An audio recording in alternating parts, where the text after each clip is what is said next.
महागणाधिपतये नमः।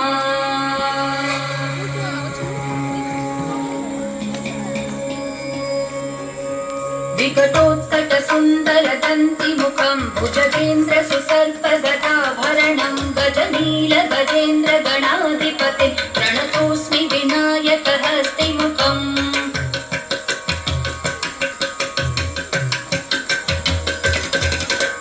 सुरसुरगणपति सुन्दरकेशं ऋषि गणपति यज्ञसमानं भव भव गणपति पद्मशरीरं जय जय गणपति दिव्य नमस्ते।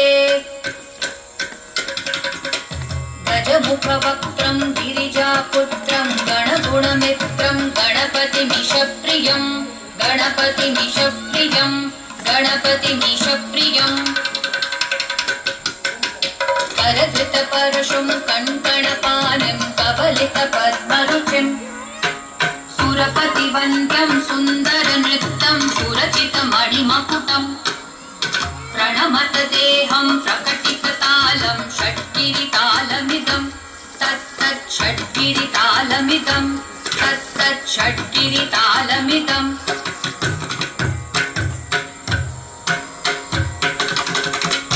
लम्बोदरवरकुञ्जासुरकृतकुङ्कुमवर्णधरं श्वेतसशृङ्गं मोदकहस्तं प्रीतिसपनसफलं नयनत्रयवरनागविभूषितनानागणपतिदं तत्तत् नयनत्रयवरनागविभूषितनानागणपतिदं तत्तत् नानागणपतिदं तत्तत् नानागणपतिदम्।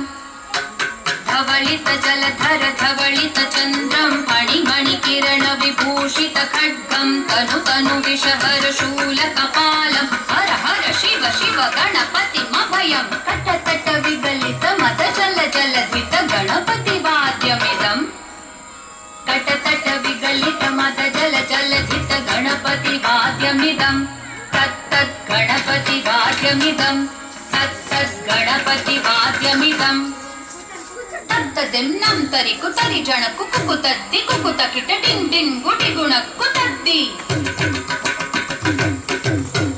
तज्जं झं तरित तजं झं तरित तक तजं झं तरित तजं झं तरित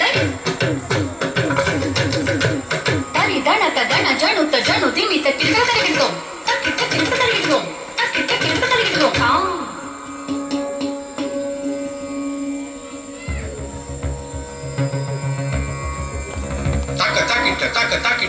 ताकिट तत्तो शशिकलित मौलिनं शूलिनं दित्ताकिट तत्तो विमल शुभ कमल जल पादुकं पाणिनं ताकिट तत्तो प्रमथ गण गुण कथित शोभनं शोभितं दिन ताकिट तत्तो त्रिपुर भुज सदसिज विशाल